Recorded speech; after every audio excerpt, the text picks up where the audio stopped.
Hey kids, you're listening to the internet's wettest podcast about video games, consoles, and pancakes. The SML Podcast.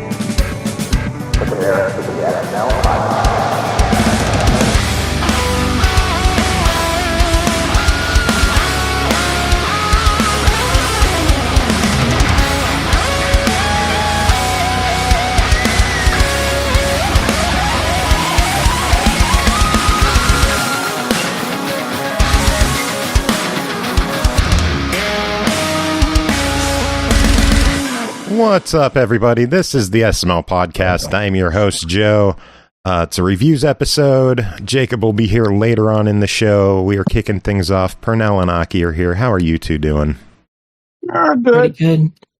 Manic week, but that's the nature of life lately, so... What was crazy with your week? That's the sad part. It's not even anything fun. It's just I've been always... Well, let me tell you about last week. The weekend was fun. I had a birthday party to drive to down in central Maryland, so that was a day. And then I had a weekend party that a friend throws twice a year.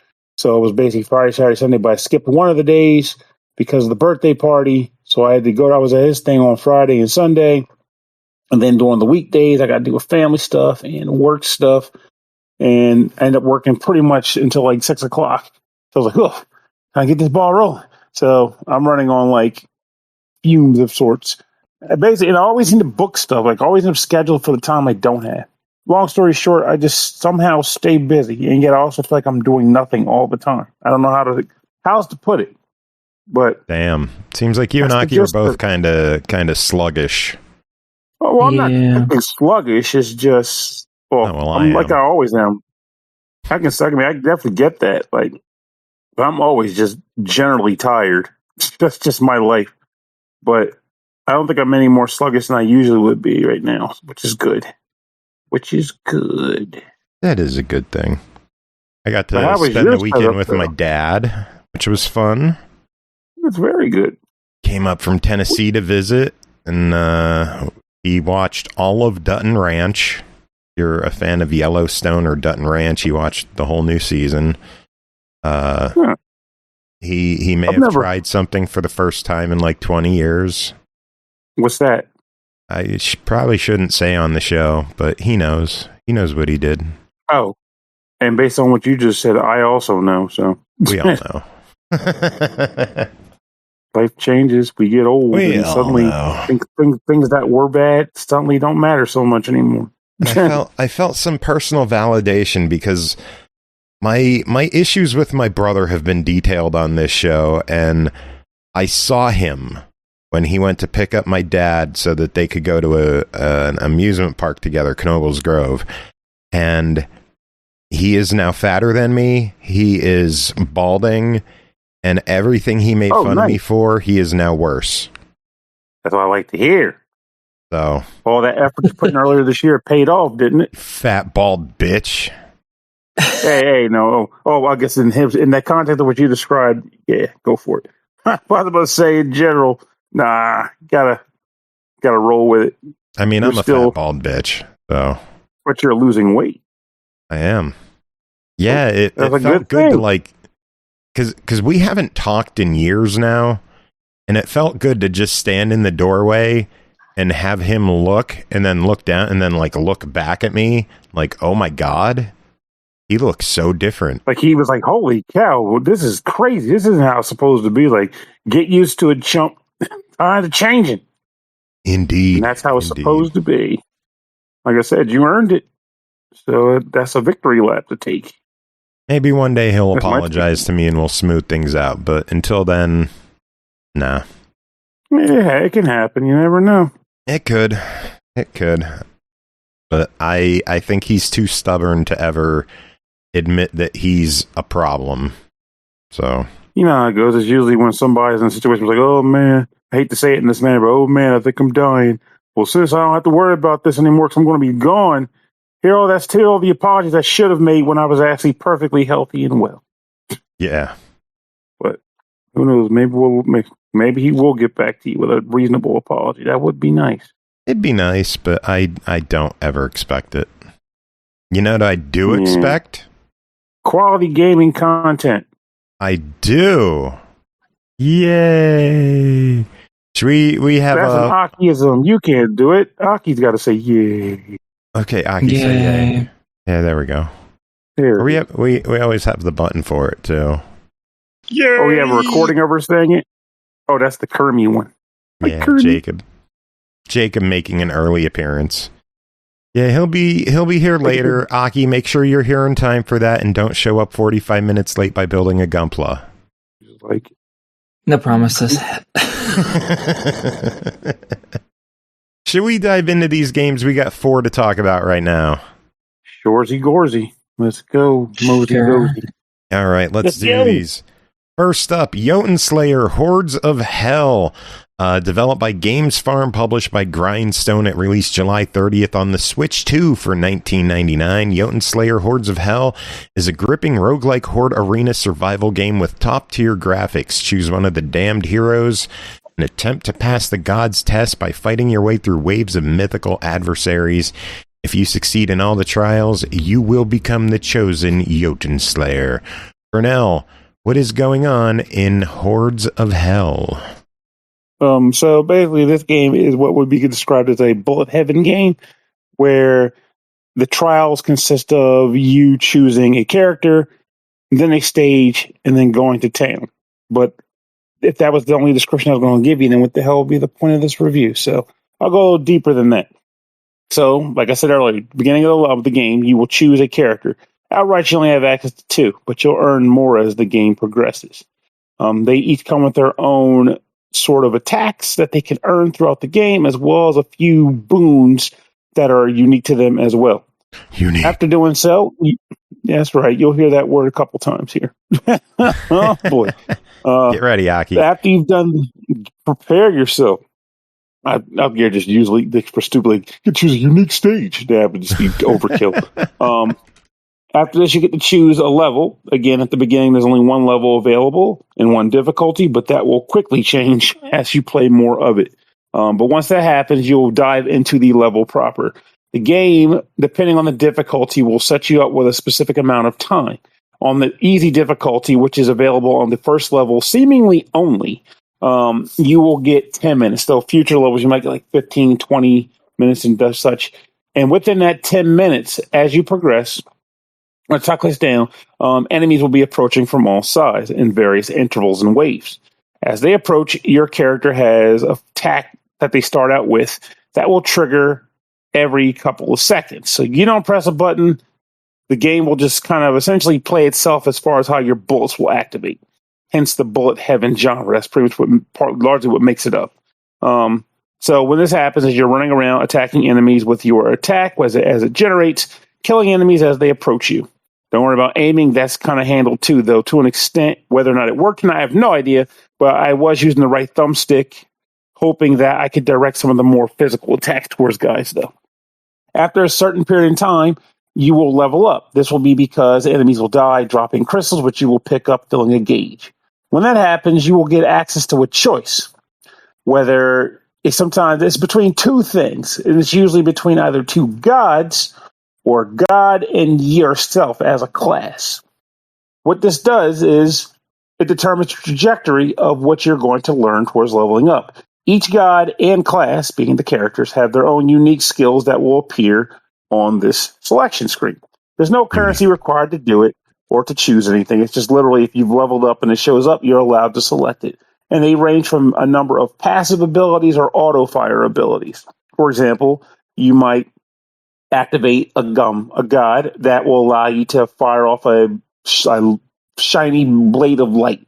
That shiny blade of light will swing 3 times every 4 seconds. Okay, great. If you have a character, for example, who's primarily ranged attack, then it would be good to have an attack like that as an upgrade, because now you have something to cover you when enemies get in close. As you gain more experience, you'll level up further. These skills sometimes can be advanced up to a number of levels, 3 to 4 levels or stages. And you'll also get access to more gods and more abilities that will show up on the screen. Now, a lot of these games, it may just be a matter of surviving for X number of waves or until X amount of time goes by, and then boom, you die eventually and they're done. But this game doesn't work that way. Instead, during that time limit that I mentioned earlier, on occasion, after certain amounts of time have gone by, you will be presented with another choice in the form of a quest to undertake. It's never anything particularly complicated. It might be something like go and spawn these two big enemies somewhere they'll show up on the map as to where to go. Go spawn them and then kill them. Or it might be something akin to a weather effect where it'll say, okay, you need to survive this frosty environment where you can't dash. And if you do, you'll gain some money. The harder the challenge, the more money you'll get as a reward. And when I meant the aforementioned weather challenge that I stated earlier, actually comes in stages where it'll be something light, like walk around and kill enemies and dodge without being able to dash. But then the high level difficulty for that will be walk around without the ability to dash. Also, ice balls are going to fall from the sky. Also, ice elementals are going to attack you in addition to the waves of enemies that are also coming, i.e. easy, medium, hard. And all of those, again, have a different amount of gold as their reward.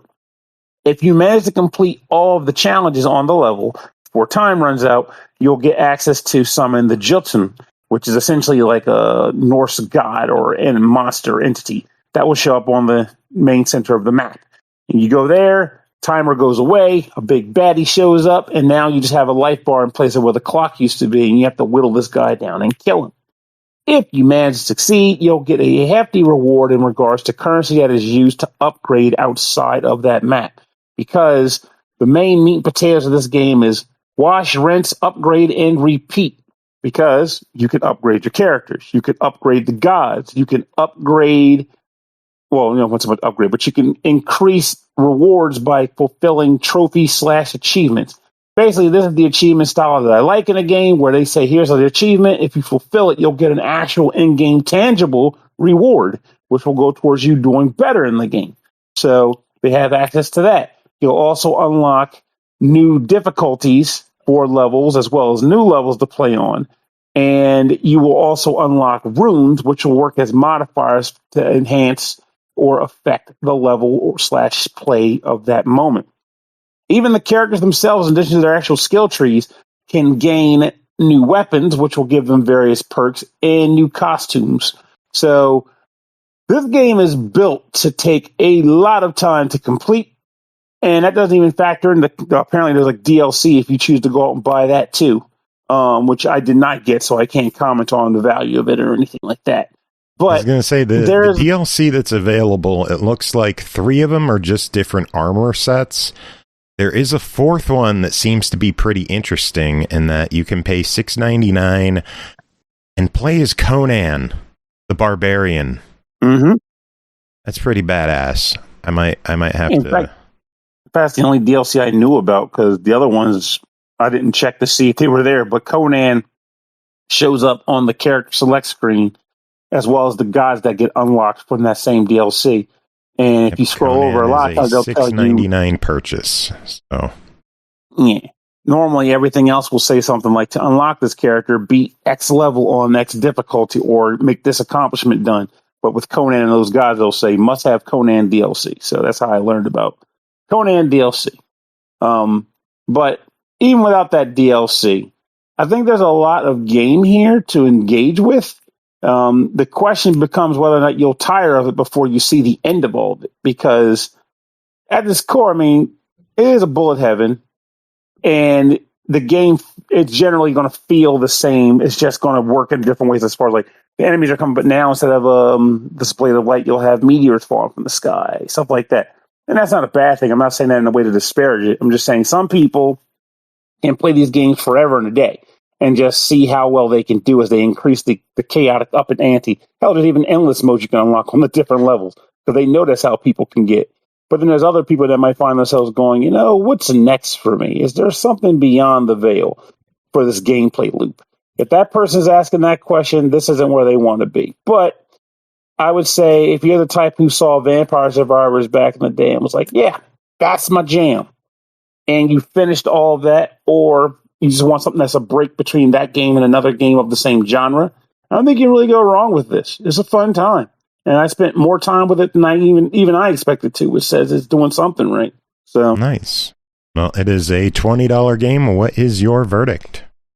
I think it is a buy it recommendation. Very good. Next up, It's definitely a Lootbound. buy. What was that? No, I was joking. He said, very good. I said, well, at least I buy it. Yeah. I wish I could buy things. Yeah, buying things is very challenging, but Yeah. it'll happen. I can't buy things because I just got a new processor on my PC, so... Well, see, that's a good thing. You can't buy things because you bought something else. Yeah. As opposed to, you can't, buy things because... Now games load much nicer on my system, so yay. Anyway, speaking of games, up next is Lootbound, developed by ArtDock, published by Dreland Enterprises. It released August 14th on Series X and S and Steam for $14.99. Lootbound is a tactical roguelite with turn-based combat, loot management, and D&D elements set in a dark fantasy world. Fight dangerous enemies, collect epic loot, recruit allies, and lead them all on a path of adventure. Pernell and Aki, both of you played this. Who wants to start? Aki says I gotta talk for 2 more games. Okie dokie. So this is a turn-based RPG game where at the beginning you pick which of certain characters you play as, and you go into your run and you kill the shit out of things. Yay, it's fun. And each character is their own type. The only one I've really fiddled with is the initial guy who is a warrior, and every one of them has a few different abilities that you can use, and you can eventually upgrade them to get other abilities if you're lucky, or you could just really get fucked. Because this game is all about luck. For upgrades to your weapons, to getting brand new weapons, abilities, all that fun stuff, it's all based on dice rolls. And you can choose one of a handful of different items or abilities, so on and so forth. And each one of them has an associated roll that you have to pass. And you're given a single D20, and you roll against that, and if your number's higher, you get the item. If it's lower, you gone did fucked up. Thankfully, how many times did you gone did fucked up? Surprisingly, not that many, which is unheard of for me, but... I'm actually kind of disappointed now. Yeah, I did actually pretty good. It's a fucking miracle, but still. So, yeah, and then you just go through runs where you're given a pathway to choose, and most of the areas that you get to choose are, hey, here's a fight, where you're given the ability to go and fight against a couple enemies, or sometimes you'll find like a chest where you open it up, and again, it's the rolling thing. You pick which of the 3 items you'd like, and you roll to see if you do better. If you fail, there is a certain amount of re-rolls you can do, but that's in total for the whole area until your character dies. Not I can re-roll this specific thing a couple of times. No, it's anything a few specific amount of times, and that's it. Then you can go get fucked. And yeah, so you're going through fighting monsters by choosing which of your abilities you use to damage them. You all have armor, including enemies. You have to tear through the armor to end up doing damage to the health, and it's the same for you. Thankfully, after you beat each set of enemies, you get all your armor back. You do not get any damaged health back. You can find things like consumables that'll heal you and stuff, peppered throughout the area if you choose to go that pathway. I did not go that way, which shocked no one, I'm sure. Oh yeah, I'm just blown away. Oh yeah, I know. It's me. So yeah, and eventually you die like a dumb bitch, and then you basically go back to the beginning, and you're like, "Booyah! Let's try this again." I am looking at the screenshots. I dig the inventory system in this game, where it's like the old school. You have to puzzle together how you want everything laid out so you could fit everything. Yeah, that's nice. That's the best part of the game by far. Let me phrase that. It's the best and worst part simultaneously somehow. Well, Pernell, tell us about your thoughts on it. Well, going to the point that I was jumping in on. So at the end of every battle, at the end of almost every event in the game, you will end up with some form of equipment potentially that takes up a number of squares that need to then be fitted into a grid, either the grid for the character that you want to equip it on, or your storage grid, or in the case of inventory items, into your inventory slots, so you can use the items in battle. Now, the thing about this that makes it particularly fun is the fact that certain items have aura effects, where if you place the item in a way that satisfies the condition to trigger it, for example, it might say, place this on the top of your inventory or the bottom of your inventory or next to blah, blah, blah. You will then activate this aura ability.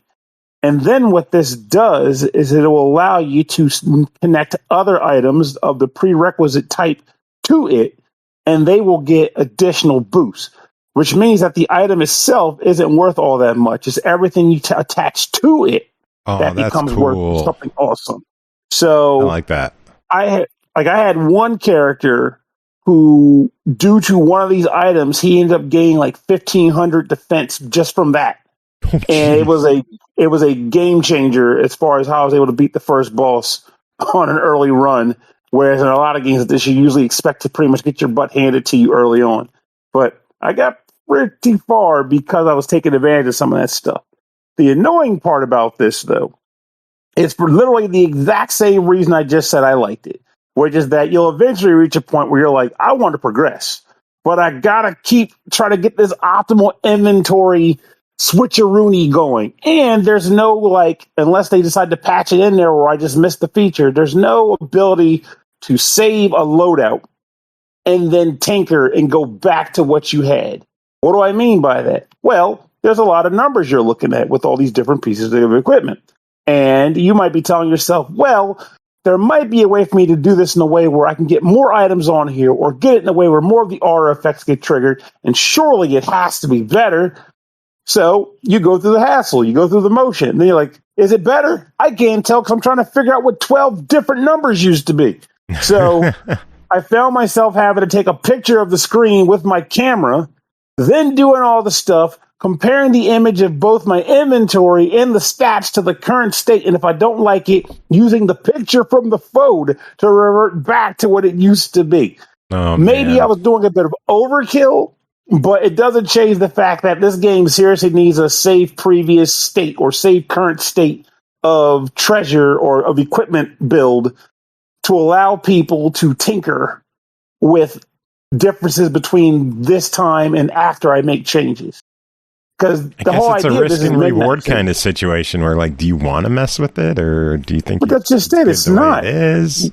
But that's just it. It's not even that, because risk and reward would imply that, you know, if I do this, the equipment goes away. So it's a choice I have to make. This is literally saying I have everything I already had. The best way to describe it, remember you are playing a classic RPG, you go to the shop, and it's like, buy equipment. And it's like, I select Chrono, and I go and check all the swords available at the store, and the game will let you see, here's what your current attack is. Yeah. Here's what your new attack will be once you got that sword. Okay, take that, but then amplify it times 10, because now you got aura effects in play.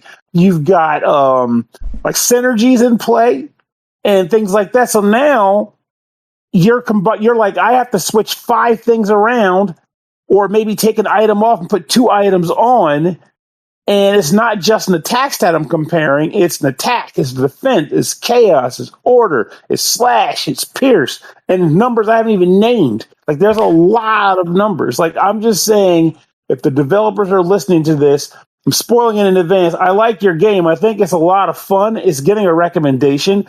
But please, create like even if you're afraid someone's going to exploit it, I don't care. Put like a snapshot feature and to say, push X to lock this in place. And then you can either switch it back to it when you're done, or just have like a sort of like, be able to see what my old numbers were, and then see if I can tell if I'm happy with the new numbers. If I like them, I can just press the button and say commit, or go back to my old layout. That's all I want. All I want. It would make dabbling a lot more interesting. Though, of course, that then still leaves you with the problem of like, eventually you're going to tell yourself, loadout pages would be easier than trying to implement a system to like compare complex layouts, and I don't know. That's what it would be. It's the same thing. It's the loadout. It's just, I have this setup. Save it. Okay, now I'm going. And the thing is, like, even if they keep the number listing, it's not complicated. It's just the snapshot would be your loadout plus whatever stats it resulted in, just like a loadout would do. And then I'm just going to go, okay, for the time I'm spending configuring this character, I'm doing all this stuff. And then at this point, it's like, okay, what did my old numbers look like compared to what I'm comfortable with here? I'm done. Is this good? No, go back to my old thing. Choose the old layout. That's it. They could totally do that. And it wouldn't even take a lot of work. I love how I say, as a guy who does not code, but yes, that was what I was just about to say. Oh no, I put that right out there. We don't know how complicated that shit could be. Oh yeah, I'm putting it right out there. I am surface, but I am not a coder, but what I do know is, which is why I'm thinking it's got to be possible, is that there are many games that will let you save the equipment setup for a character and then go back to it later if you want to. Tons of games do it. Like I think Backpack Battles does it, and it's a similar thing of slotting polyominoes into a grid to get optimal numbers. Because that's a large part of what makes the game special, is getting that perfect build, or making the most out of all the equipment you get access to. Yeah. So, but again, with that said, it doesn't diminish the game itself. The game is fun. The game is definitely fun. It's just, I know when I get into a certain level of it, I'm going to get hard to the paint on. Some equipment's got to go, some's got to stay. And I know at a certain point I'm going to be taking my cell phone out and snapping photos. So there it is. You would not like the system in Dragonkin. It does something similar? It's similar in that they have hexagon pieces that you can link up and they could chain off of each other. But if you pull one off to try something else, like, you can't just switch back. You have to actually remember what it was. So that's why I don't want to say that it's easier than it is, because it could be a lot more difficult than we think. But having just the ability to save a loadout and then like put that to the side, I think would be easier than having active comparisons and like up-to-date stats on comparing which and which and which. But anyway, we got to talk about price on this one. It clocks in at $15. What do you two think about it?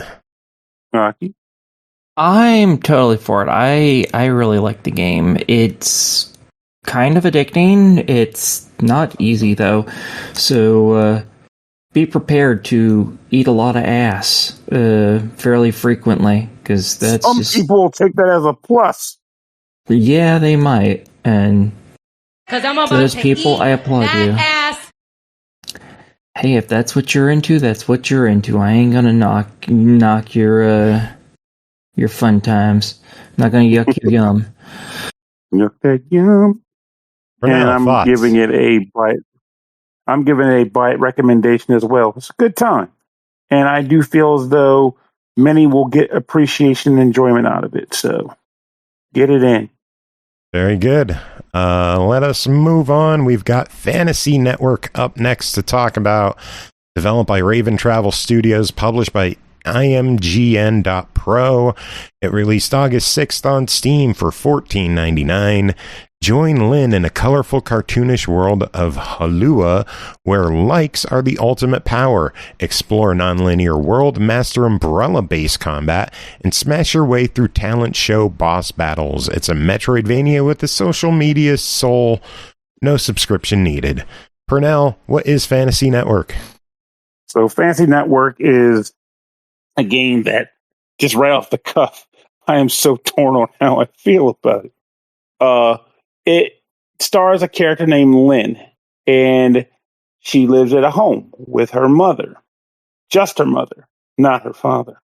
And one day, she wakes up to a voicemail saying that her father was kidnapped by an evil general and that he will only release her if she manages to somehow become the next king of their kingdom, which is done by way of a current contest that is running where you have to outright defeat 5 entities in like these sort of social standing competitions like fashion or racing or cooking and such.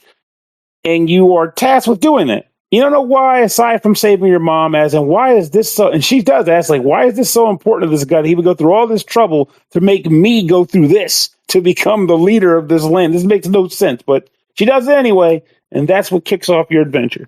Lend, the best way to describe this game visually is if you have played Wonder Boy and the Dragon's Trap or Monster Boy and the Cursed Kingdom a few years ago, that's the vibe that I get from this game. And honestly, it's largely what drew me to it in the first place. It's a good-looking game. I like the art style in it. Oh, yeah, it's a beautiful, beautiful game. And no matter what else comes out of my mouth about this game, the visuals in this thing stand out like a charm. It's wonderful. Now, the way the exploration works is Lynn can run, which she gets around with by wearing roller skates. She can jump. She has access to her umbrella, which she uses as a melee attack, but also as a defense mechanism. She is able to swing the umbrella in a form of like just general swings. But in addition to that, should she choose to do so, she can do like a sort of double tap and then attack to start off a combo. This combo can be extended by visiting various gyms throughout the world and paying money to have that combo extended and made, stronger and more effective. In addition to that, she also has a dodge roll, which can be done by a sort of tapping and using the block button. So instead of blocking, you dodge, but then that dodge has a cooldown. So you can't just kind of exploit it by cartwheeling through enemies to keep yourself invulnerable. You have to actively use it and then, allow it to calm down and get back up to snuff. Now, playing the game is a fair bit of fun. You go from screen to screen, and the areas have that mechanic where it's a 2D game, but you'll occasionally be able to go into the foreground or the background if you find the proper alleyways to run down. That goes for both towns and dungeons. And this will allow the designers to get maximum mileage out of otherwise, general 2D space. I like that. I've always liked that aspect. Though it's easy to get lost in some of the dungeons that the game has, but once you start getting used to using the GPS map that the game has on its cell phone, I'll talk about that in a few minutes too, you'll be kind of okay with it. Like I said earlier, with the goal being to meet up to defeat those 5 people, that is the goal I've run on this whole game. Beyond that, I'm just wandering aimlessly. Now, what I mean by that is there is a owl or like a bird that you can meet early in the game. It was like, hey, if you want to go do this, you should go to this town. Or if you want to do this, go to that town. But as a person who had no bearing on any of the towns or any of the locations at this point, I kind of didn't care. I just was like, whatever, I'm just going to wander around and see what I find. So that is how I've engaged the game almost to the letter, with the exception of occasionally coming across actual goals for beating those 5 challenges. You will find yourself in need of money big time, because this game utilizes a few things regarding finances. One, the aforementioned improvement at gyms. 2, I mentioned the cell phone earlier, and I swear I'm going to talk about more about what the cell phone is all about later, but just know for now the cell phone runs on a battery. I have never found out what happens when it runs out of battery. and I don't want to find out because this game clearly puts emphasis on how important being on social media is. So I'm not going to let my battery run out. So you can spend money to get a power bank to charge it on the go. But also, if you're in town, you can stop at this Games World's version of Verizon and get a full charge for like $20. Why can't I just go into the library and steal power from an outlet? I don't know. I guess I'm an ethical roller skater, but I digress. You can also spend money at fashion outlets to get new clothing or various items at another place to, like, say, for example, buy keys to open treasure chests you find out in the wild or whatnot. And to be honest, not a lot of time, but early on, I wasn't sure what I needed clothing even for, because there's no like defense stat in this game that I can tell. It's just the clothing will say things like good for cold or good underwater. But then I stumbled across an underwater environment, and fortunately for me, I just happened to buy clothing that was for underwater usage because I thought maybe I'll go underwater someday, and I did. So the clothing came in handy. So basically, a lot of times the clothing will just be for things. My understanding is at this point is maybe you'll take less damage from fire damage or ice damage, or it might be a specific type of environment that it's good for. But just know, buy clothing when you can, because you never know when it's going to come in handy. Just get the clothes when you can. You can also find various umbrella components that can be utilized to strengthen your attacks and eventually gain also new abilities for traversing the world as well, a la the Metroidvania angle. But all that is to say that for the most part, I'm still just kind of wandering aimlessly doing things, occasionally coming across dungeons and saving princesses that I didn't even know I needed to save. But, well, there's a princess. May as well save her, I guess. Like, it literally is that vibe for me. I'm going through a dungeon on an island, and I get into a room, and there's a princess hanging up from a chain, and I'm being attacked by a pitchfork hanging from the ceiling. I'm like, well, I guess we're doing this for some reason. But all that is to say, I still was enjoying my run of it. And I mean, I'm going to get to the cell phone in a second, I promise. But yeah, I was still enjoying my runs of the game. Now, the social media aspect of this game, which is particularly weird, but it does its job, is that as you're playing the game and you're trying to fulfill these goals, you also need to get a certain amount of social media clout for the main goal. But in addition, there's like side perks that come with it too. For example, the more social media interactions you get and the more fans you get, you occasionally get boxes delivered to your house, which will be items that you didn't have to pay for. Someone just said, hey, you're a cool kid. Have this box of keys. Thank you. I don't feel like buying keys. So yeah. But the way you do this is you'll explore the map. And from time to time, you might find a place where you can take a selfie. Take a selfie, boom, you post it on social media. The game does it automatically on that part. You just got to make sure you find the spot and take the photo. But that gets you social media clout.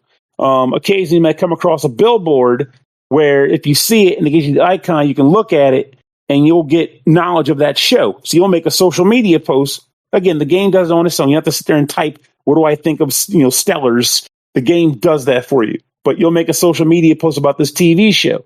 And then as you play the game, in addition to that, you'll come across people walking around town, like the average NPCs. But in this game, you can pretty much befriend every NPC. No, you're not going to form a closer relationship with these people because, to be frank, I can't remember most of their names.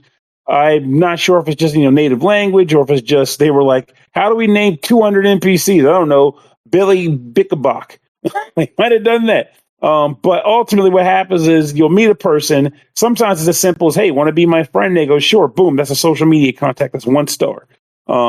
Other times they might say, hey, are you into books? And you're like, yeah, I don't really have a lot of experience with books. And they'll say, well, come talk to me once you know about books. Jeez, go away. So you then have to find something as you're exploring that ties back to a book or books. And then you can go to that same person and be like, yeah, I like books now. And they go, cool, let's be friends. And then they become part of your social media network. All that is to say that those people, once you friend them, they will, from time to time, see the post you made on the social media network, which is an icon on the cell phone, and the game will notify you, such and such responded to your post. Such and such responded to your post. And you can open up the phone anywhere in the world and go to it and see what the responses were to your post. And, of course, all this drains your battery. So be mindful of how often you interact with your cell phone. I never sat there to test to see if it drains faster if you spend more time on the phone, but I think it's a natural guess to say that it does. So just don't use it as much when you don't need to. I also think it's pretty funny that even though they didn't actually create the shows proper for you to watch, you can come across a bench from time to time, sit on the bench, and while there, open up your phone and bring up a TV show and watch the show, which in turn gives you more clout to be able to say, I watched episode 5 of such and such, and then people will start talking to you about the show, and that can potentially get you more followers because you become a person who really knows about this cool show, and people want to talk to you about that show. Like, it's a mechanic that, while it may not always hit the right notes and be like, yeah, this was the best thing, I love when this happens, it definitely shows me that there is something that can totally be done with using social media in a game to like have clout and even have like elements of like, this game doesn't do it, but have elements where it's like, hey, you did something they didn't want you to do. Like, hey, you were out here, beat up this guy who was like, harassing this village full of children. And now apparently some jerk who's pro-child attacking is like, no, you can't do that. We're not friends with you anymore. Now you start losing followers. Like, I don't care. I'm cool with beating up dictators. Screw you. But I would kind of want to see a game do that now. I don't know why. I think it'll be fun. But as it stands, I think it's pretty interesting how this game works with the idea of like engaging with the world, coming across things, posting about it and having people respond to you about it. And sometimes those posts might even be clues towards things you can do in the game world proper to find stuff like maybe digging for treasure in certain areas of the map, or there's a big hole that a person references, and then a person goes, well, maybe if you do this with the hole, something will happen. So now based on what that guy told me, if I can find this thing, I should use it there, and maybe something cool will happen. So that is in and of itself particularly awesome. But then in addition to that, they have like the traditional things like, they have the note writer, which will let you look up all the different tasks you have set up. You can look through your various photos I mentioned earlier with the photo screen thing. There's like the option to like exit levels, which is an item on the phone, but you can only use it if you have the actual feather. And one other thing I think is particularly funny in this game is that you can purchase health. Even though you can get items that can heal you too, you can actively purchase health from the cell phone. It's just really expensive. So you probably don't want to do it if you can help it. But the fact that the game is like, hey, you want some health? Just push a button. Yeah, just push an apple on the phone and you're getting healed. Like, there's something funny about that. But I am going to dial up my phone and I'm going to call and text for a verdict on this game. Good segue. Let me see here. Type. Dear Pernell, $14.99 verdict YN. Hey, thanks, bye. Send. Okay. Thinky face ... MYB. And then cell phone map laughy fun. There you go. But the actual dialogue for that is, I think it is a try it. I enjoyed my time with it, but the reason I'm saying try it is because of the stuff I mentioned before about feeling like I was kind of wandering aimlessly and not particularly engaged with the actual game world's goal for game completion. Some people won't like that because they want to have the narrative direct them and guide them. If you're that person, you might not enjoy this. Oh, and I didn't even mention one more thing, which might lead some to the buy it. I'm going to slip it in here right now. There's also arcade games you can find throughout the world that are full on like little arcade games that this company made that you can play, like a beat 'em up. There's a cool like a single screen puzzler out of like a Donkey Kong-esque game. And there's quite a few. And they are their own games with their own high score sheets too. So again, that's awesome. And when you play the games, you create a social media post and people can talk about the games you played. So yeah, this is a try it. I would go harder. I would go with a buy it, but I'm concerned about the whole aimless wandering thing. So take that as you will. But I did have fun playing this game. Very good. One final game to talk about with y'all is VOIDFACE, developed by Frog Hat Labs, published by Mad Mushroom. Released August 18th on Steam for $8.99. Face off in this challenging bullet hell arena shooter and try to clear bite-sized boss rush encounters. Learn to dodge their attacks, cast offensive and defensive spells, and kill everything that gets in your way. Pernell, what's VOIDFACE? All caps.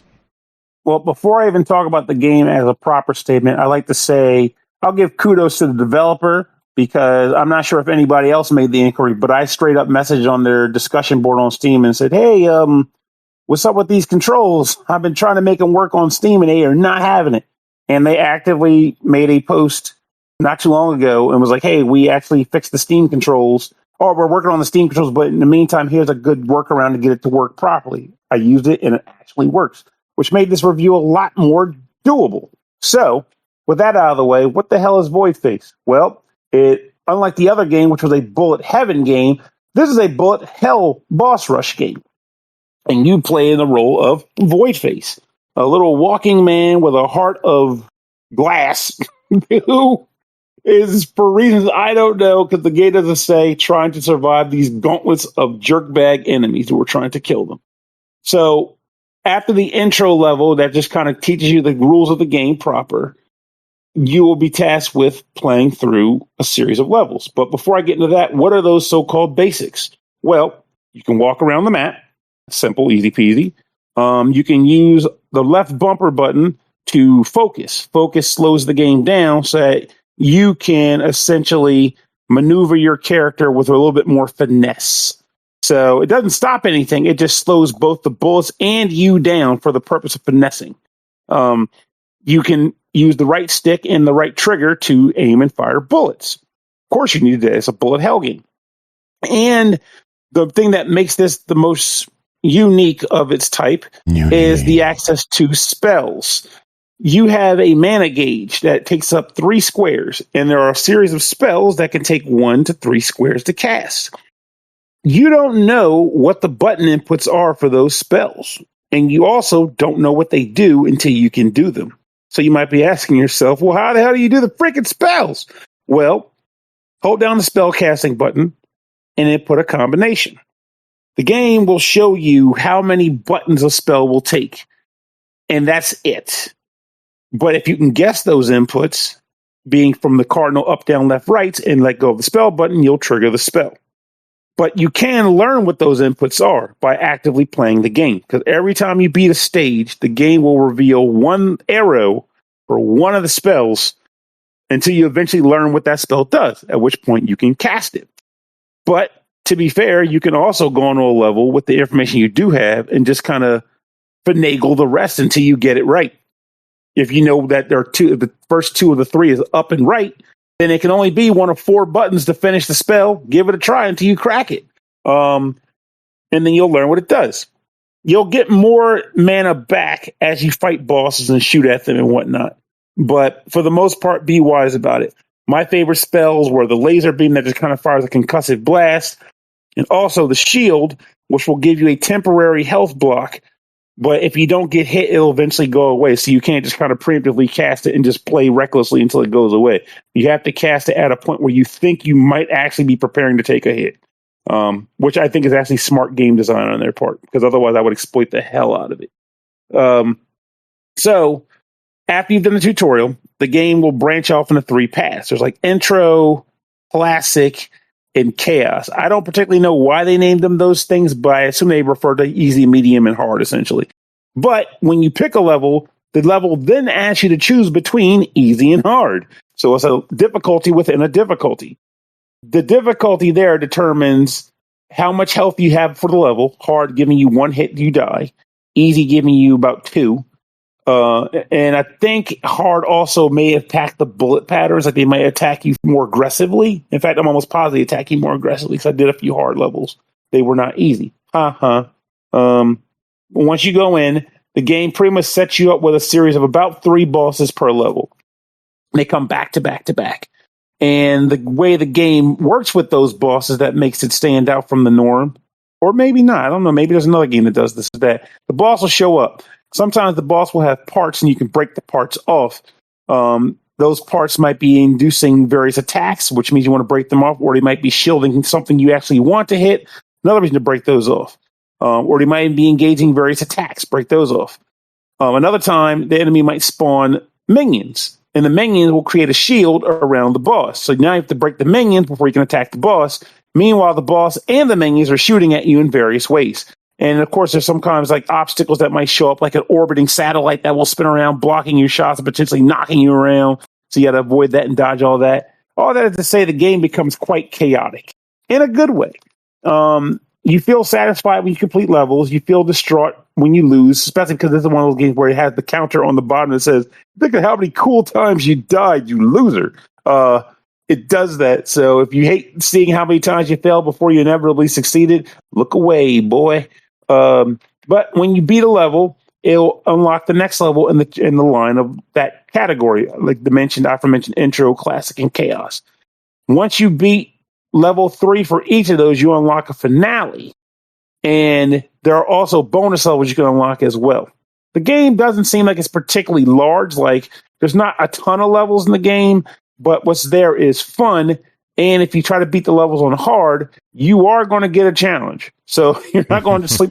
It's got the Ikaruga vibe, where Ikaruga only has 5 levels, but how many people do you know that finished it? True. So I think the game was a good bit of fun. In the vein of Ikaruga, do you have a frothing demand for this game at $8.99? What the hell did that come from? But yeah, do you not remember the cover of Ikaruga? No, I don't remember saying a frothing demand. Oh, but you now need I to go Google the shelf. cover art for Ikaruga. I'm about to go grab that bad boy. This is the GameCube's cover? Yes. You have a Google frothing right demand now. for this game. Oh, mercy. I will have to check that in a bit. Either I Google or just grab it off the shelf. Demand for this game increases from IGN.com. That's hysterical. Quote but to be on fair, the front of the box. To be fair, it's a valid quote. It's a valid quote for Ikaruga. And in respects possibly for this game, too. Between the battles and the music and the graphics and the one more try vibe it gives off, I think this game is a buy it recommendation. And again, kudos to the dev to be working on the Steam Deck permafix, but in the meantime, their temporary fix did do the job. So I appreciate that they went out and let people know how to do that. Very good. And on that note, that is it for you, Pernell. We are going to take a quick little intermission break, and Aki and I will be back with Jacob unless Aki gets distracted, which that would never happen. She's like, excuse me, what? I'm sorry, I was gumpling. No, exactly. Not right now. Maybe in a minute. You never know. Yeah, as soon as the song starts, she's gonna gone. Just gumpling. Yeah, music. We're gonna play some Ailsean with Joe Cam Stole My Bike. Give it back. And then we will be back with Jacob's reviews, and then we'll end the show with more EarthBound because we covered Lootbound. That's totally a great idea I didn't already think up in the second half of the show. What? Joe Cam stole my bike. Yeah. Any final words? Give it back.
You are 15 minutes late for your own recording. All right. to be fair, I said 9:30-ish. It is now 9:45-ish. It's 9:44, thank you.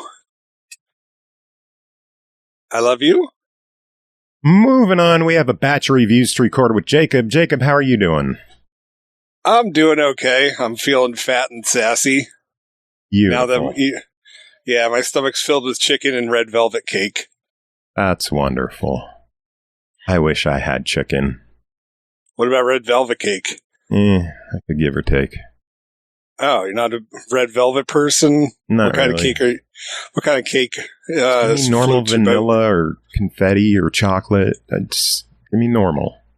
Yellow cake with chocolate icing is my favorite, but That's fine. giant food stores back in the 90s, they used to have a cappuccino cream cake. That was fantastic. That sounds great. No, oh my God, it's so good. And it's like, it was like a chocolate coffee cake. Yeah, you keep saying that coffee word and cappuccino. Coffee chocolate cake. I should, not like a coffee cake. It's a coffee chocolate cake. But anyway, I've been chasing that high since the 90s. You'll never get it. I know. I'm never going to get it. No, but you got Much 5 like- games to talk about. You ready for those? I am ready for those. All right, let's dive into these. First up, Skatesterre, developed by Goon Squad, published by Headup. It released August 13th on Series X and S, Switch 2, PS5, and PC for $14.99. Skatesterre is a fast-paced arcade skateboarding game inspired by the golden era of classic skate titles. Link together huge combos, land stylish tricks, and shred through levels designed for speed, flow, and creativity. Jacob, what is Skatesterre? So Skatesterre is very much a love letter to the Tony Hawk series of video games that we all played in the late 90s, early aughts. And it is very evident in the level design. I mean, like the very first level that you start off with is pretty much Warehouse. You know, the classic one that we all know and love. Yeah. And like there's other stuff like, like the arena, like it pretty much, like the different levels pretty much hit all the beats of almost like a greatest hits of the Tony Hawk series. And much like those, like there's objectives that you have to complete on every single level. And it's, grind for X amount of time, like do it like a specific trick over like a certain area, collect, like these 4, oh shoot, they're not tapes, but I forget what they are in this game. But it's essentially the same thing as the tapes. And as you complete the objectives, you unlock other, courses that you're able to skate in. You can unlock more clothes for your skater to wear, and also, edit the boards. Now, unlike Tony Hawk, this is all based on one actual real life skater. I believe she's Dutch. But like, honestly, if you don't know anything about her from her socials, cause she's all over the place. Like she's on TikTok, she's on Instagram, like she models clothing, like she does tons of skate stuff. If you don't know her from that, like you're just assuming that this is just some like, I want to say random like almost person. like, yeah, kind of like a Barbie almost of like, it's just like, okay, like, and unlike the Tony Hawk games, it's just her. Like you don't have a ton of other people, to play as. And so it's not like, the stats matter, for all that kind of stuff. Cause it's just her. Yeah. And so like on one hand, like that's kind of cool that you don't have to like worry about like, well, this person could do this or this person has like a super trick that they could do. Like there's none of those like abilities in this. It's just her. But it's just like a blank slate pretty much. And it's just, I don't know, like for a game that's supposed to be about her, you don't learn anything about her. Like Nothing? which is kind of nothing. Like, they don't do, like, there's no skate videos attached to the game. Like, there's, like, the quote-unquote campaign is just, like, you just move through the different levels. Like, it's... Ride as Stair Meyer, a.k.a. Surfstair, a Dutch skateboarder and rising figure in the global skate scene. Carve your way through streets, parks, urban playgrounds with rails, ramps, lines, etc. So there you go. Stair Meyer or Starry Meyer. I'm not too sure. So, and when you're going, like, so when you're trying to do the tricks, like, pretty much, did you play Tony Hawk? Then you have a basic idea of it. However, honestly, the controls, like, which, like, the game says are, like, these are tight controls, but, like, they don't feel very tight, and it's hard to judge, like, when you're trying to do, like, an ollie, like, how far of a distance you're going to go. Are you going to do, like, a little quick hop, or are you just going to leap, like, right over, like, some sort of pit, you know, that's in the middle of, like, a warehouse or something like that. Grinding is not, like, it's not that bad. It becomes like a weird balancing. That reminds me of the Tony Hawk remasters that we got. Mm-hmm. You know, so it's just like it's like that, except, you know, it more difficult, and not necessarily in a good way. Mm. And it just, like, you're just wiping out a lot. And because even though it's arcadey, there is, like, a level of realism to this that I can say that I do appreciate. Because if you, like, let's say that you're grinding and you don't fix how your position is when you hop off that rail, you're going to immediately eat shit. Like, nice. It's not like the game is not going to immediately fix it for you, so you just, like, automatically recover. And then, like, she kind of, like, disappears, like, almost like she's being de-rezzed in Tron, and then, like, you reappear. But unless you're doing free skate, you know, it's like the old Tony Hawk games. You got 2 minutes to do, like, XYZ to get stuff done. And it can be fun just to, like, cheese the tricks, you know, and just, like, grind, like, the whole way around, like, various areas. But it's just, I don't know. It just, like, the controls are not nearly as neat as they claim to be. And, like, the visuals are just, I mean, you could say that, yeah, they're going for the retro feel, but it's not as polished as it should be. It's not. And the thing is like, you know, it's just like, there's that level of, like, retroness where, like, they're, like, you could tell that, oh, well, they're making it look, you know, kind of janky. Like, they're going for this aesthetic look versus the graphics are just kind of crap. And, so that's how it is with that. The soundtrack is absolutely banging, though. I highly recommend that. Like, it's right at home with, like, with the Tony Hawk stuff.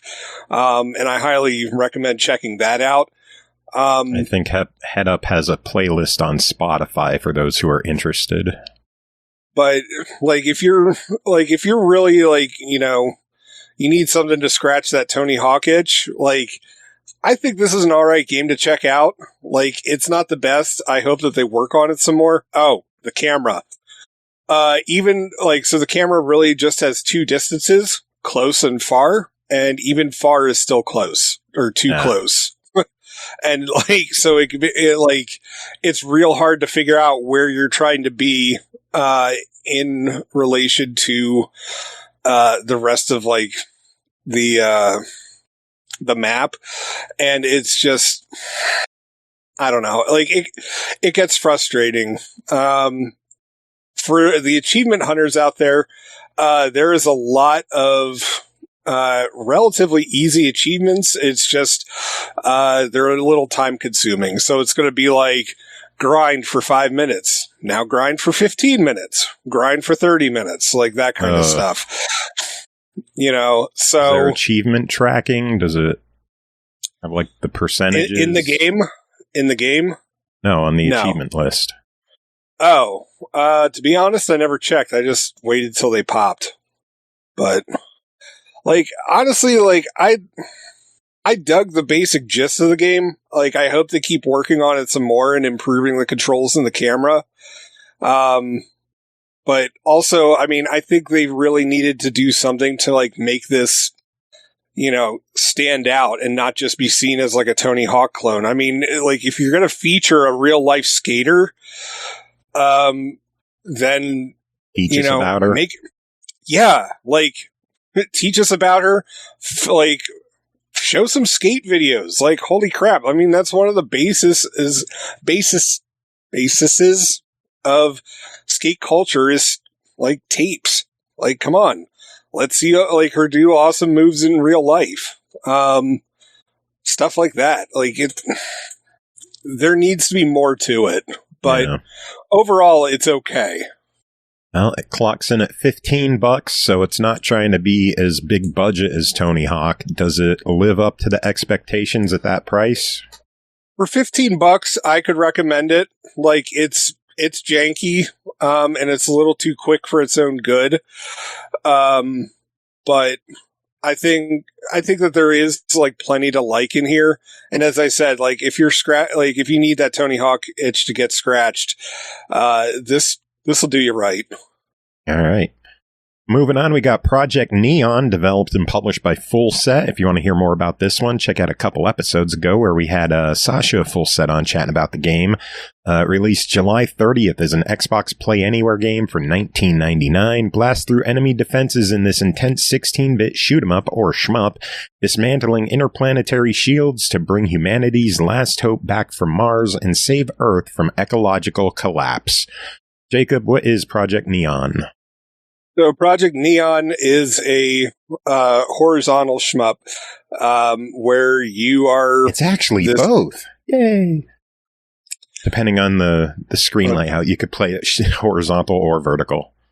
Oh. Yeah. It was actually, fun fact, it was designed as a vertical shooter, but they just made it horizontal to fit the screen for, you know, casual gamers who don't understand vertical shmups and why they eat up only a third of the screen compared to other games. That's pretty fascinating, actually. Yeah, I like and that's actually really cool that you could do both. Turn your TV sideways and play it in Tate mode as well. Who's going to turn their TV sideways? People who have their TV on a little spinny thing. Or if you have an X screen with your Series S, you could turn that sideways. Huh. Okay.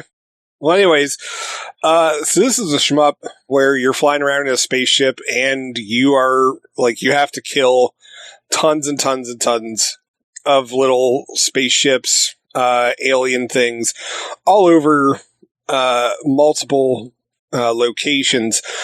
And thankfully, this game does allow infinite continues because, oh boy, do I suck at this. Me too. Yeah. But one of the things I mean, first off, it's a beautiful game. I really enjoyed looking at all the backgrounds, and just like checking out the different, ship designs for everything. But what I thought was really cool, the boss designs.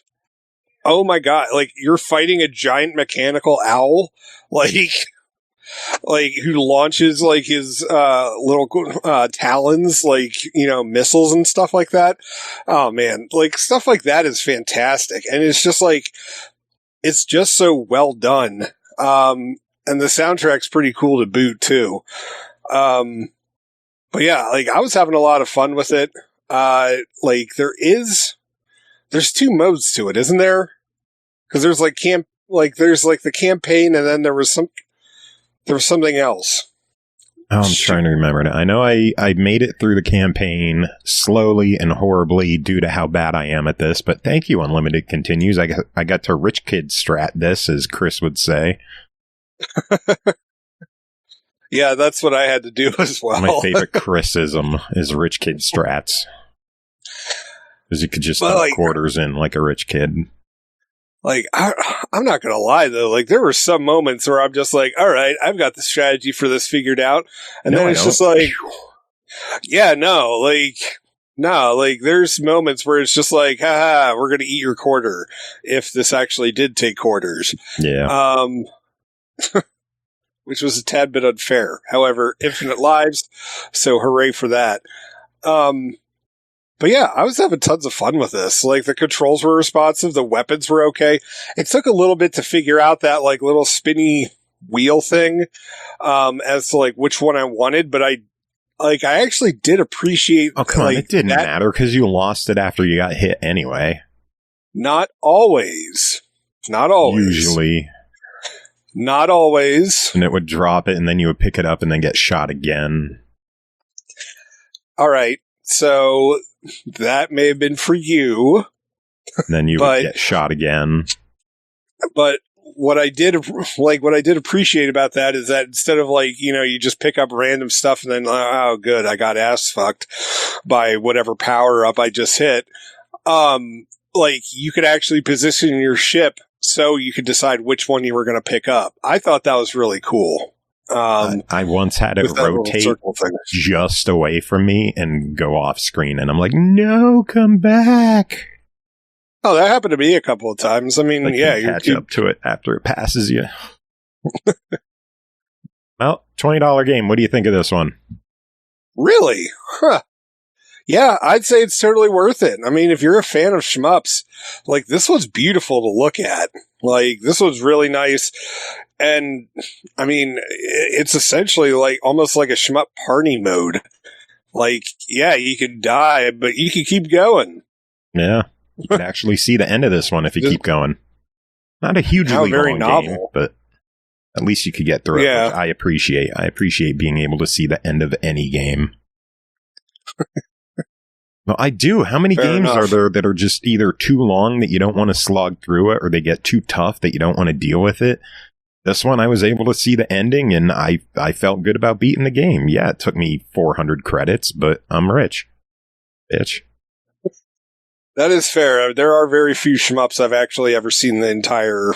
Like, I've actually seen the ending, too. Yeah. I'm still smiling, bitch! So, yeah. Your official verdict at 20? Yeah, buy it. Cool. All right, we got some ACA games to talk about. Let's start off with Arcade Archives 2 Combat School, developed and published by HAMSTER, released August 5th on Series X and S, Switch 2, and PS5 for $9.99. Combat School is an action game released by Konami in 1987. Join a prestigious military academy as a cadet and tackle brutal training like shooting and combat under a terrifying instructor. Only those who survive these trials to claim the glory of graduation can face the next battle as a hero. Well, can you make it to the end? Jacob, how did you do at Combat School? Not make it to the end. Or Boot Camp, as it was released originally in 1987 by Konami. Yeah, well, it's called... Wait, but this never got a stateside release, did it? Yeah. Oh. Arcade. Huh. Okay. So this is another ACA game that I have never heard of until this release. And let me tell you, this one is pretty wild. I just wasn't I was never expecting, like, you know, Combat School, the game. It almost feels like it feels like a weird combination between, like, the NES Track and Field and well, just like a shooter game. I was going to say it reminded me a lot of Track and Field. I wish they had the little power pad you could... That would have made it easier. So you're like, so it's you versus this other guy. Okay. And, I wish the game kind of explained that you need to not only do better than the other guy, but you also have to make it to the end, for levels, because even if you beat the other guy, like, you're farther along than him, you could still lose and it's game over. And it's like, ha ha ha, like, you know, 8 your quarter. Or for this game, it's 8 your yen. And So the game starts off with like this obstacle course thing, which is horizontal, and you have 1 meter that is your power, and then like 1 meter that's kind of like your action, and so you have to like kind of keep hitting like the power button so like your guy gets like a running start, and then you're hurtling over these barriers. And then, like, you have to do, like, the monkey bars and run across some other stuff. But again, you not only do you have to beat the other guy, you also have to be first. Like, I mean, you have to finish. So, you have to finish in first place, period, dot, and finish the course. So that's brutal in its own right, because, like, there were plenty of times where I'm just like, I'm smoking this guy, and they're still like, you failed, game over. And then next up is like a shooting thing, where you just have to hit targets as they come across, and you have to get X amount to be able to pass to the next thing. And then it's just other levels where you have to, where it's just like a bunch of survival courses. Like there's boating, there's like a desert looking thing, like, and it's just a whole lot of you've got to practice and get better, scrub. But the game is like, the game's relentless. Like, it's just like, cause not only like, the other guy, up your butt like the whole entire time, but like, so you have to outmaneuver, outpower, outdo everything and finish the course. It's tough, which, I mean, when you consider that it's called boot camp, yeah, okay, that makes sense. I think it's an interesting experience. I think it's an interesting experience of an arcade game. It's not my favorite, but it's one of those, I'm glad I got to try this. Like, it's certainly one of the odder titles, in my opinion. Yeah, it looks like it was a long-distant cousin to Konami's earlier game, Hypersports, from a few years prior. And then, I'm not familiar with it. The game Cabal had a similar trackball control a few years, or like another year later, with the gunning. Wait, so this was another trackball game? Yes, for the shooting. Oh, man. Huh. Oh, trackball actually probably would have made this heck of a lot easier in retrospect. Yeah. It's not bad with the joystick, but it could take a little bit of getting used to. All right, well, $10 on this. What do you think? Give it a shot. I mean, like, this is what, as I said, it's one of the odder titles. I don't know if I'd go so far as to say I like it, but I think it's interesting and I think it warrants checking out. Yeah, $10, buy it. Where the heck else are you going to get to play this? It doesn't look like it's been re-released anywhere else since. So, like, it had an all the more reason. An Amiga version was announced in '89, but that's the last we saw of it, and it never came out. It was on Commodore 64. Yay! Also, whoever runs the Wikipedia page for this, you could add Xbox as a platform, because it's on there. That's where we're reviewing it. So, thanks, Wikipedia. Moving on, Arcade Archives 2 TX1, developed and published by HAMSTER, released July 29th, Series X and S, Switch 2, PS5 for $9.99. TX1 is a racing game released by Tatsumi in 1983. Enjoy a powerful race unique to the triple screen display.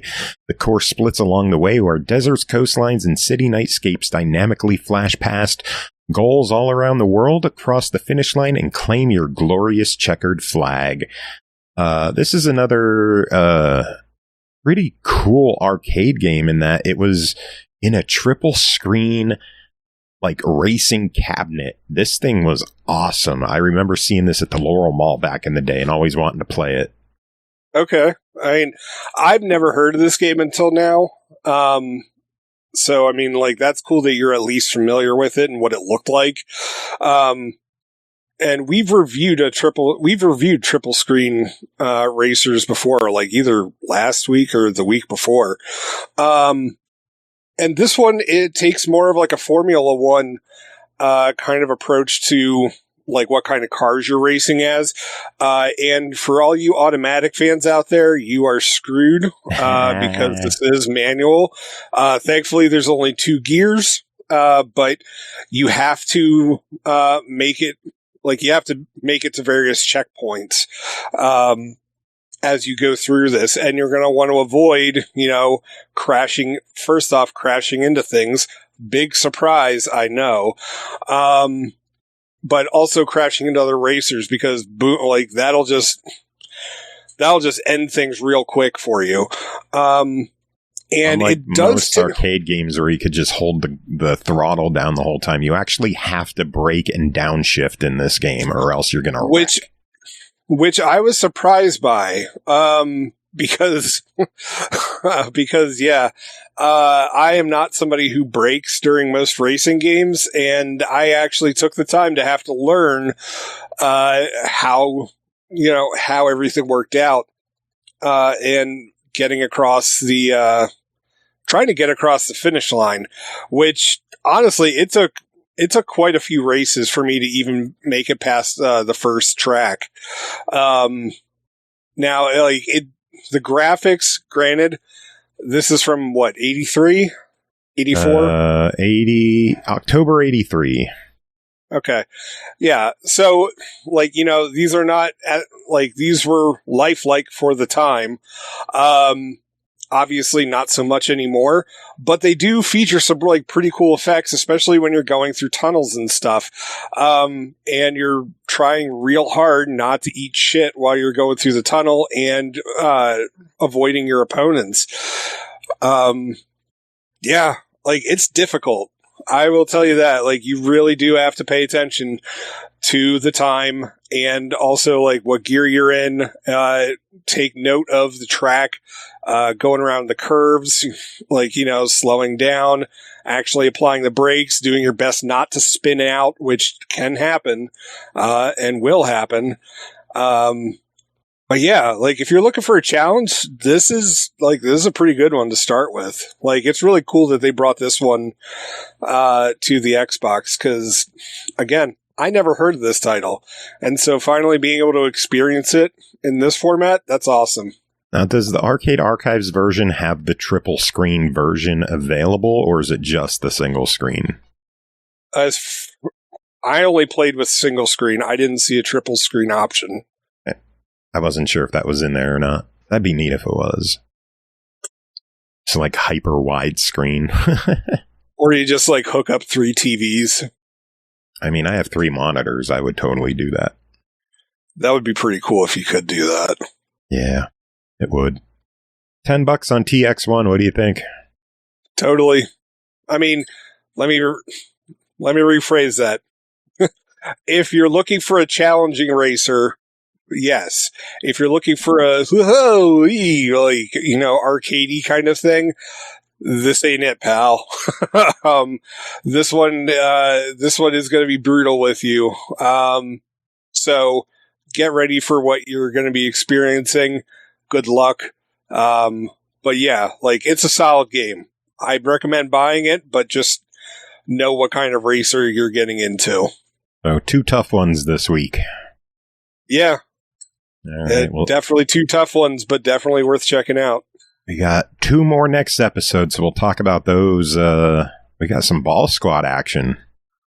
I know. I'm excited. How few times I get to do Ball Squad? Oh, I know. I should make Bree review this one. What? Final game this episode is Pet Survivors, developed by Vergui Games and eastasiasoft, published by eastasiasoft. It released August 12th. Xbox One, Series X and S, Switch, PS4, PS5, PC, $4.99. Domesticated animals get wild in roguelike arena shooter combat where survival is all that matters. Pick one of 14 playable pets, each with unique skills and stats as they face hordes of fantasy monsters like slimes, rock giants, oversized bugs, carnivorous plants, and more in top-down retro pixel art style. Aki, did you get that unique written down? I'm getting to it right now. I don't even know when you snuck in here at this point. She just did. My God, the timing was amazing. while reading the. I got here about a second and a half, 2 seconds before you said that terrible, terrible word. Perfect What timing. word? Excuse me. See, Jacob, you're not the only late one tonight. Yeah, I'm very late. Very, very late. I got distracted. I was building something. Proud What of were you building? You already know the answer to that. Well, I mean, like, what kind of gunpla? Oh, this one's a Chinese model kit called the Lone Shadow. The Lone Shadow. Yeah, it's a ninja. Of course it is. The Lone Shadow. Yeah, Gunpla. it's technically not a gunpla. Technically. If you go into the Discord, I think I actually have okay. No, I one found that it. I found it. It's like an 80. It's an $80 thing. Yeah, I have Okay. 4 of All right. them. Anyways, we're reviewing a game. We're reviewing a game. You're being very rude. Yeah, I'm just going to start this one over. Sounds like a It's plan. easier that way. You're easier that way. It could be. Pet Survivors, developed by Vergui Games and EastasiaSoft, published by EastasiaSoft. It released August 12th on Xbox One, Series X and S, Switch, PS4, PS5, and PC for $4.99. Domesticated animals get wild in roguelike arena shooter combat, where survival is all that matters. Pick one of 14 playable pets, each with unique skills and stats as they face hordes of fantasy monsters like slimes, rock giants, oversized bugs, carnivorous plants, and more in top-down retro pixel art style. Jacob, what is Pet Survivors? So Pet Survivors has you playing as various domesticated pets, whether it's dogs, cats, fish, frogs, birds, whatever. And you get dumped in, like, there's no storyline to this game as far as I can tell. It's just you running around in various arenas, and each arena has different little monsters associated with it. And as you go through, you upgrade your character. You can get extra powers and stuff like that, and boost up your stats. But the only real big draw on this is each of the different pets has their own unique stats. Which, you have to decide, like, do I care more about life? Do I care about, like, how quickly they fire stuff? Or, like, how quick they are? That kind of stuff. And then also you have to choose what weapon they're going to get. And all of these are unlocked either by the amount of money that you're collecting during your levels, or for the animals, it's because you've managed to finish a run with a certain animal. I think there are a couple where it's just like you have to do such a thing on, like, the second level, or like the third arena or something like that, to be able to unlock those. But, like, there's only a couple of those. Otherwise, it's pretty cookie cutter. And it's it's a $5 game. Like, we're not getting, I'll warn you right now, you're not going to get Vampire Survivors level of, like a deep dive in terms of lore and mechanics and all that kind of stuff. Yeah. It's a basic Survivors game, that's done in a pixel, kind of look, and it features cute pets that, in all reality, it doesn't really matter who you choose. Like, do you have a basic understanding of the genre? Then you're going to survive your very first, you're going to survive your very first run. So it's an easier game? It is. My kids are, my oldest is actually, he's been playing it quite a bit. Sounds like it's an approachable new entry for Survivors players. It is rated E for everyone, so that is nice. There is no blood. And it is a bit slower than other Survivors genre games, so